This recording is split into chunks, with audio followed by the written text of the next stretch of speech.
Breaking breaking breaking বিএনপির জন্য 7 নম্বর মহা বিপদ সংকেত আমি দেখছি। তবে মাঠের রাজনীতিতে ভিন্ন রকম দেখলেও অনলাইনে আমরা যেটা দেখছি, কি ঘটতে যাচ্ছে ভাই বিএনপির কপালে। ডক্টর ইউনূসের পদত্যাগ আসলে তিনি চাইছেন নাকি এনসিপির সাজানো নাটক সিম্পেথি নেওয়ার জন্য, অথবা ডক্টর ইউনূসের এই যে রাজনৈতিক যে ঝড়টা তিনি অনেকটা সামাল দিতে পারছেন না, সেই ঝড়কে শান্ত করে ডক্টর ইউনূসের প্রতি মানুষের সাপোর্টিংটা আরেকটু বাড়ানোর জন্য হোক পদত্যাগ ইস্যুটা সামনে চলে আসছে। বিএনপি বলতেছে যদি করার ইচ্ছা হয় করেন, আমরা বিকল্প খুঁজে নেব।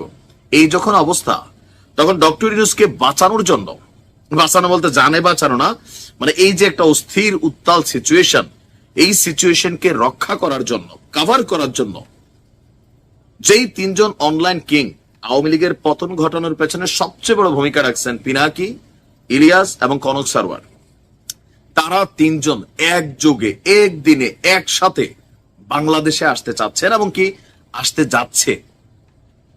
কেন হঠাৎ করে এমন সিদ্ধান্ত? আজকে পিনাকির ফেসবুক পোস্ট যদি দেখেন, তিনি একটা স্ট্যাটাস দিয়েছেন, দেশের যদি প্রয়োজন হয় তবে ইউনূসের পাশে দাঁড়ানোর জন্য পিনাকি, ইলিয়াস, কনক সারওয়ার একসাথে ঢাকা এয়ারপোর্টে ল্যান্ড করবেন। এরপর ধারাবাহিক বেশ কয়েকটি স্ট্যাটাস দিয়েছেন। সালাউদ্দিন আহমেদের বক্তব্যকে তিনি আবার একটু হালকা গুতাও দিচ্ছেন, শালা, মানে বউয়ের ভাই শালা, এরকম সালাউদ্দিন আহমেদ লেখো আবার মানে তিনি হালকা ওয়াশ করছেন। তো তিনি এখানে একটা লিখছেন যে প্রফেসর ইউনূস পদত্যাগ করে বিএনপিকে ক্ষমতা দিয়ে দিক, বিএনপির তত্ত্বাবধায়ক সরকার বানাক, একা একা নির্বাচন করুক, আওয়ামী লীগকে ব্যান করা তুলে দিয়ে নির্বাচনে নিয়ে আসুক, আওয়ামী লীগ বিরোধী দল হোক, এনসিপি, জামাত, এবি পার্টি কারোই নির্বাচনে যাওয়ার দরকার নাই, সামনের মাসে নির্বাচন করে ফেলুক, ওরা দেশ চালাক, আমরা দেখি। এই তো চাচ্ছে বিএনপি এবং আমাদের সেনাপ্রধান, ইন্ডিয়া করে ফেলেন, আমরা বলবো ফাইন হচ্ছে ফাইন। তিনি হালকা ট্রল করেছেন। আবার সাংবাদিক ইলিয়াস, তিনি আবার সালাউদ্দিন আহমেদকে নিয়ে লিখছেন, সালা উদ্দিন আহমেদ একমাত্র বাংলাদেশী হিসেবে সবচেয়ে বেশি দিন ভারতে প্রশিক্ষণপ্রাপ্ত রয়ের সদস্য, মানে বিভিন্ন। তো এই যে 5ই আগস্ট পরবর্তী যেই সরকার ব্যবস্থা, সেই সরকার ব্যবস্থায় সবাই আমরা ভাবছিলাম যে এই 3 জন বেসিক্যালি বিএনপি কে রিপ্রেজেন্ট করছে। বিএনপির কর্মীরা এতদিন একদম পূজা টুজা করছে তারা, কিন্তু আমার ফ্রেন্ড লিস্টে আছেন অনেকেই, মানে ঢুকলে ইলিয়াসের ভিডিও, পিনাকিদার ভিডিও, তারপর হচ্ছে যে কনক সারের ভিডিও। এখন আবার আপনাদের স্ট্যাটাস চেঞ্জ হয়েছে, কারণ কি দলের বিরুদ্ধে লাগছে।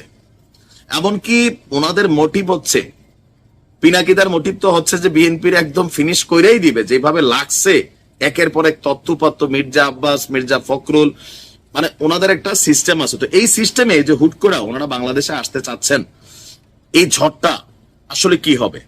তবে অনলাইনের ঝড় আর অফলাইনের ঝড়ের মধ্যে হাজার পার্থক্য আছে। যেমন ধরেন এই 3 জন মিলা ডক্টর ইউনূসের সরকারের বেশ কয়েকজন উপদেষ্টাকে দীর্ঘদিন যাবত, এমনকি প্রেস সচিবকেও সরানোর জন্য সেনাপ্রধান ইস্যুতে হাজারটা ভিডিও বানাইছেন, কিন্তু মাঠে ময়দানে দৃশ্যত কোনো এটার ইফেক্ট পড়ে নাই। অনলাইনে পড়ে ভাই, কিন্তু প্র্যাকটিক্যালি ওনাদের যুদ্ধটা কিছু কিছু ব্যক্তি, আসিফ, ডক্টর আসিফ নজরুল, তারপর হচ্ছে মোস্তফা সরোয়ার ফারুকী, রাষ্ট্রপতি, সেনাপ্রধান, তারপর হচ্ছে প্রেস সচিব, এরকম অনেকের বিরুদ্ধে ওনাদের কিন্তু কঠিন কঠিন অবস্থান ছিল, কিন্তু সরকার তাদের মতন করে হাইটা গেছে। এরপর প্রধান উপদেষ্টার বিশেষ সহকারী মনির ভাই, এরকম অনেকজনের বিরুদ্ধে তারা কিন্তু অবস্থান নিয়েছে, কিন্তু সরকার ওই জায়গাতে দেখা গেছে যে তাদের বক্তব্যকে পাত্তা দেয় নাই।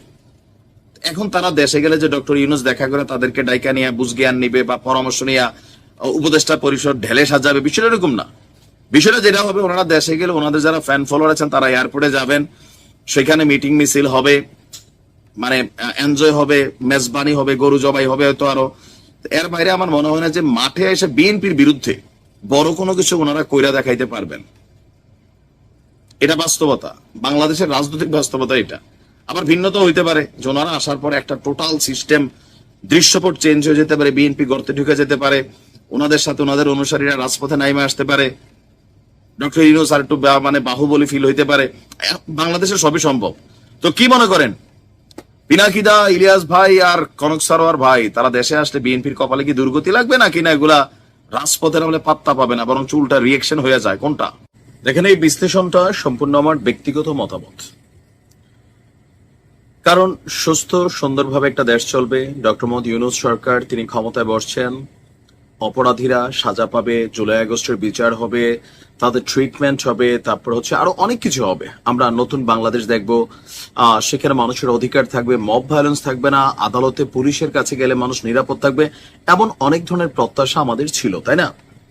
তো এই প্রত্যাশার জায়গাগুলোতে হয়তো অনেকটা খুঁড়িয়ে খুঁড়িয়ে এই সরকার হাঁটছে, বাট হয়তো হাঁটছে, কম বেশি হাঁটছে, আমরা একসাথে হয়তো অনেক কিছু দেখবো। কিন্তু এই সরকারটাকে সুস্থভাবে চলতে দেওয়ার জন্য যাদের সবচেয়ে বেশি সহযোগিতা করা দরকার ছিল, সেটা ছিল জাতীয় নাগরিক পার্টি, যে দলটার উৎপত্তি হয়েছে ডক্টর মোহাম্মদ ইউনূসের নিজস্ব একটা চিন্তা ভাবনা থেকে। আমরা এটা দেখছি যে তিনি তাদেরকে দল করার জন্য বলছেন, নির্বাচনের জন্য বলছেন। তো বাংলা একটা কথা আছে, এমনি না শুননা বুড়ি আরো পাইছে ঢোলের বাড়ি। তো সার্জিস, হাসনাত বা নাহিদরা কোথাও না কোথাও তাদের অন্তঃকরণে হয়তোবা একটা রাজনৈতিক দল করবে, ক্ষমতায় যাবে, এরকম কোন একটা চিন্তা ছিল, কিন্তু সাহসটা পাচ্ছিল না। বাট যখন ডক্টর মোহাম্মদ ইউনূস এই প্রপোজালটা দিলেন, তারা সেখানে অনেকটা সাহস পেয়ে গেলেন, রাজনৈতিক দল তৈরি করলেন। দল তৈরি করার পর তাদের যে কার্যক্রমগুলো দরকার ছিল, যে জুলাই যোদ্ধাদেরকে ট্রিটমেন্ট দেওয়া, তাদের ফেসিলিটিস করা, আরো বিভিন্ন বিষয়, কিন্তু আমরা দেখলাম দল তৈরির প্রথম থেকে এই দলটির অর্থায়ন, দলটি তৈরি করার পরে আওয়ামী লীগবিহীন মাঠে ক্ষমতার প্রতিদ্বন্দ্বী হচ্ছে বিএনপি। বিএনপিকে টার্গেট করে জামাতকে কাছে নিয়ে, জামাত এবং এনসিপির একটা ভালো সম্পর্ক আছে, 3 দিন আগে যেটা বিএনপি জামাতের ছিল, তো সেখানে বিএনপিকে প্রতিনিয়ত তারা এমনে হেমনে সেমনে বিভিন্ন কিছু লুটের দল, এই দল বা জানে বাংলাদেশে আমরা এগুলাই লুটপাটকারী সবাই, তো এই জায়গাগুলো সামনে আনা শুরু করলো। এরপর বিভিন্ন ইস্যুতে দেখেন, ইশরাকের ইস্যুটাতে বিএনপি কেন আসলে খেপলো, কারণ একইভাবে চট্টগ্রামে যখন মেয়র নির্বাচনে ছিল ডক্টর শাহাদাত হোসেন, যিনি এই মুহূর্তে রানিং মেয়র আছেন, তো তখন তিনিও কিন্তু এরা হাইরা গেছিলেন, হারার পরে তিনি এরকম একটা কোর্টে ফাইল করছিলেন। তো সেইটার রায় যখন আসলো এই সরকারের মধ্যে, তখন এই সরকার ডক্টর শাহাদাতকে মেনে নিল, কিন্তু ইশরাকেরটা মানার সময় তাদের মধ্যে গড়িমেশু দেখা দিল।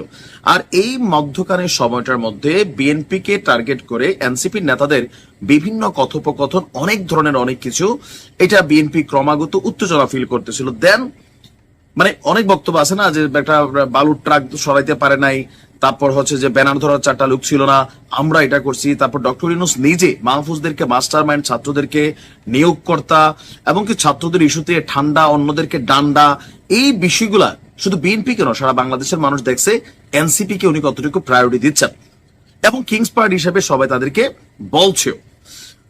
তো বিএনপির মধ্যে একটা স্বাভাবিক টার্গেট ঢুকে গেছে যে না, এই সরকার তো আসলে এনসিপি কে ক্ষমতায় নিবে, আর এটাই হিসেবে তারা মেয়র ইশরাককে, এই যে তার ক্ষমতা শপথ নিতে না দেওয়ার যে ইস্যুটা, সেটাকে পার্সোনালি নিয়ে নিল আসিফের ইস্যুতে। তারপর দেখেন শুরু হয়ে গেল একের পর এক ইস্যু। এর মাঝখানে টোটালি এনসিপি কোণঠাসা, ডক্টর ইউনূসের সরকার কোণঠাসা, কারণ বিএনপি দাবি করছে আসিফ মাহফুজের পদত্যাগ করতে হবে, তারা বাড়িতে যাবে না, 48 ঘন্টার আলটিমেটাম দেওয়া আছে। ওইদিকে হাসনাতের 7 দিনের আলটিমেটাম দিয়ে রাখছে বিএনপি কুমিল্লা ইস্যুতে।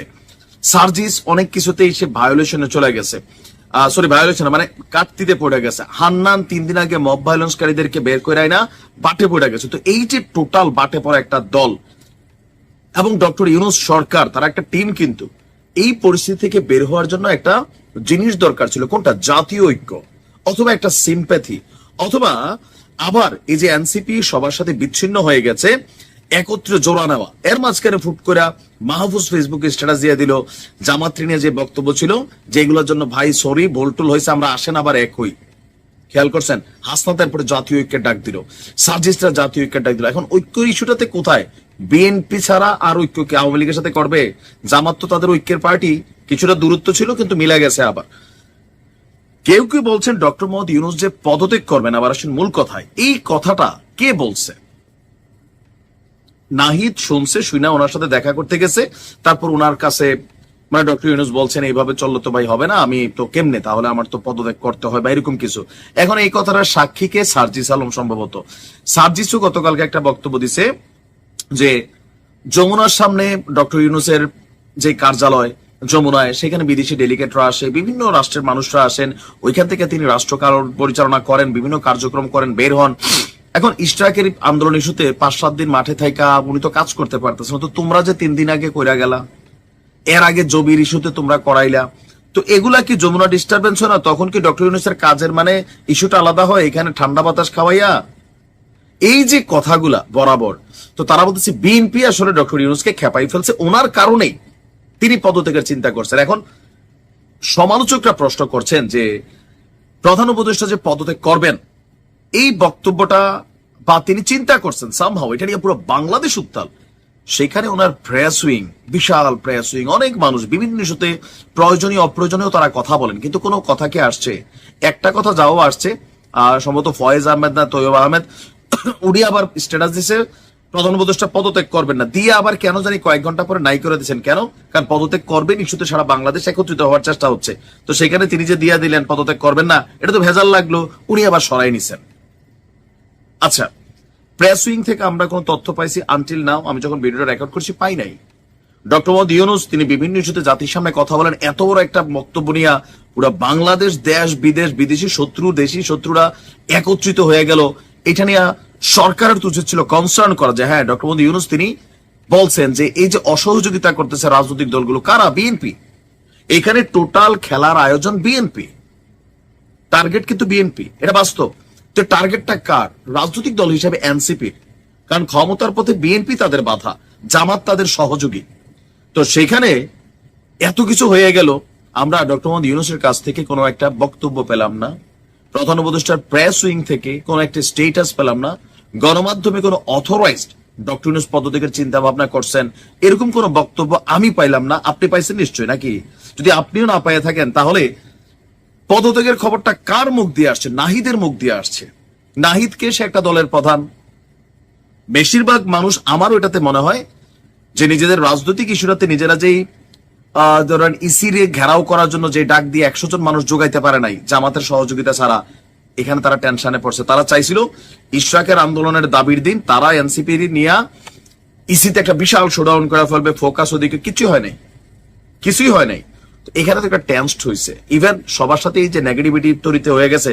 এখন জাতীয় ঐক্য দরকার, ঐক্য কি হয় আসলে? আর মুখে মুখে যাবে, দুইটা বক্তব্য দিবে, মানে এতটুকুই তো। এর বাহিরে ঐক্য তো অন্তরের বিষয়, ভালোবাসা এটা তো অন্তরের বিষয়। প্রতিনিয়ত বিএনপি কে টার্গেট করে এরা যেইভাবে কথা বলতেছে, সেখান থেকে এরা যে একটা মাইনাস জায়গায় চলে গেছে। এবং জনগণ ডক্টর মোহাম্মদ ইউনূসের এই পদত্যাগ ইস্যুতে খুব বেশি যে মন খারাপ, বিএনপি আবার পাল্টা কাউন্টার করে বসছে, আপনি ভাই যদি যান নিজ দায়িত্বে গেলে যাইতে পারেন, সেটা আপনার ইচ্ছা, আমরা এই জায়গায় অন্য করে ব্যবস্থা, দেশ খালি থাকবে না, কেউই কারোর জন্য অপরিহার্য না। এই দিনগুলোর জন্য এনসিপি প্রস্তুত ছিল না, তাদের এই প্ল্যানটা কিন্তু কাজে দেয় নাই। তো এই যে টোটাল ঘটনায় এখন যারা সমালোচক আছেন, বিশ্লেষক আছেন, সবাই বলছেন এই ঘটনাটা পদত্যাগ ইস্যুটা গুজব, আর এটাকে মার্কেটাইজ করছে কে? এনসিপি। কেন? তাদের নিজেদের প্রয়োজনে, নিজেদের স্বার্থে, জাতির কাছ থেকে জাতীয় ঐক্য, রাজু ভাস্কর্য অনেক কিছু ডাক দিছে, কাজে দেয় কিন্তু কালকে আর। কেন?